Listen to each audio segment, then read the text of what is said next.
Chapter 49. The history of Antigonus, the son of Aristobulus, and of his expedition against his uncle Hyrcanus, and of the succor which he obtained from the king of the Persians.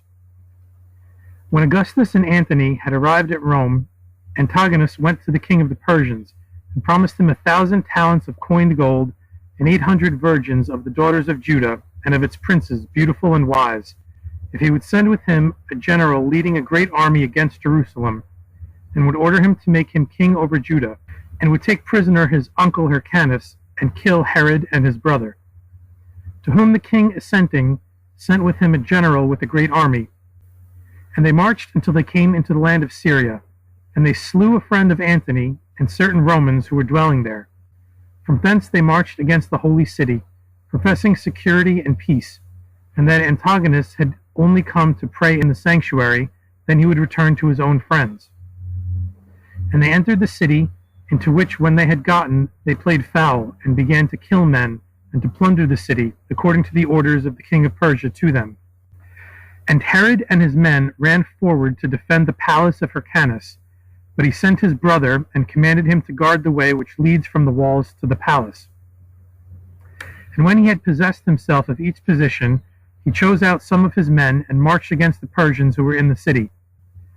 And his brother followed with a certain number of his men, and they slew the greater part of the Persians who were in the city, but the rest fled out of the city. And when the general of the Persians saw that things had not gone to his mind, he dispatched messengers to Herod and his brother to treat for peace, informing them that now he was satisfied of their valor and bravery, that they ought to be preferred to Antigonus, and that for that reason he would persuade his troops to aid Hyrcanus and them rather than Antigonus, and that his wish he confirmed by the most solemn oaths, so that Hyrcanus and Phasaelus believed him, but not Herod. So Hyrcanus and Phasaelus, going out from the general of the Persians, signified to him their reliance on him, and he advised them to go to his colleague who was at Damascus, and they went. And when they were come to him, he received them honorably, and made a display of holding them in high esteem, and treated them courteously, although he had secretly given orders that they should be made prisoners. And some of the principal men of the land, coming to them, told them of this very design, advising them to flee, with a promise of aiding their escape. But they did not trust these men, fearing lest there were some plot against them, wherefore they stayed. And when the night came on, they were seized. Phasaelus indeed laid hands on himself, but Hyrcanus was bound in chains, and by order of the general of the Persians his ear was cut off, that he might never be high priest again, and he sent him to Herak. To the king of the Persians, to whom when he came the king ordered his chains to be struck off, and showed him kindness. And he remained in Herak, loaded with honors, until Herod demanded him from the king of the Persians. And when he was sent back to Herod, those things befell him which did befall him. After this the general went up with Antigonus into the holy city, and it was told Herod what had been done to Hyrcanus and Phasaelus. Therefore, taking his mother Cypris, and his wife Mariam, the daughter of Aristobulus, and her mother Alexandra, he sent them with horses and much baggage to Joseph his brother to Mount Sarah. But himself with an army of 1,000 men marched slowly, and waited for those of the Persians who might attempt to pursue him.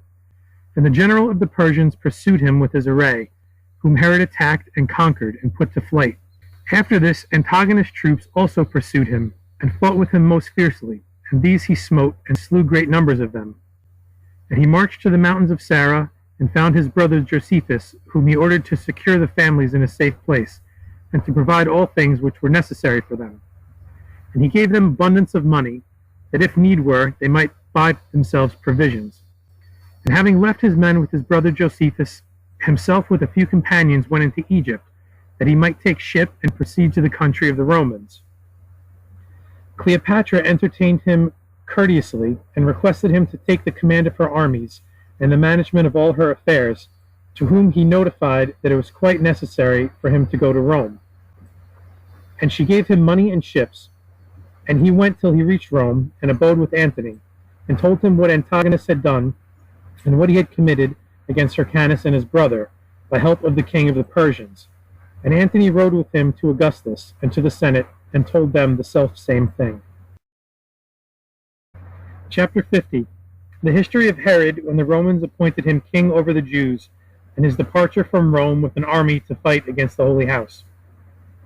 Augustus and the Senate, informed of what Antigonus had done, with one consent appointed Herod king over the Jews, commanding him to put a gold diadem on his head and to mount a horse, and that it should be proclaimed by trumpets preceding him, Herod is king over the Jews and the holy city Jerusalem, which was done. And returning to Augustus, he rode, and Augustus and Antony, and they went to Antony's house, who had invited the Senate and all the citizens of Rome to a banquet which he had prepared. And they did eat and drink, and rejoiced over Herod with great joy, making with him a treaty engraven in tables of brass, and it was placed in the temples. And they inscribed that day as the first of Herod's reign, and from that time it was taken for an era, by which times are counted. After these things, Antony and Herod departed by sea with a great and abundant army, and when they came to Antioch, they divided their forces. And Antony took a part and led it into the country of the Persians, which is Iraq, and the parts adjacent, and Herod, taking another part, went straight till he came to Ptolemy. So Antigonus, hearing that Antony had made an expedition into the country of the Persians, and that Herod had reached Ptolemy, marched out from the holy house to the mountain Sarah to take Josephus, Herod's brother, and those that were with him, whom he assaulted and besieged, and having cut off a canal, intercepted the water which flowed down to them, so that thirst prevailed among them, and their affairs were reduced to great straits. Wherefore Josephus determined to flee, and the families had deliberated upon surrendering themselves to Antigonus if Josephus should flee. But God sent to them an abundant rain, which filled all their cisterns and vessels. Wherefore their hearts were encouraged, and their condition was improved. And he found Antigonus besieging his brother, upon whom he made a sudden attack. And Josephus and his men came out to them, and the greater part of Antigonus' army was destroyed, and he fled into Jerusalem, whom Herod pursued with a great army of Jews, who had come to him from every quarter, when they found that he had returned, and he was well supplied with assistance, and so he stood in less need of the army of the Romans. When therefore Herod had reached the holy city, Antigonus shut the gates in his face, and fought against him, and sent much money to the chiefs of the array of the Romans, requesting them not to assist Herod, which they did for him. Wherefore the war lasted a long time between Antigonus and Herod, neither of them prevailing over his fellow antagonist.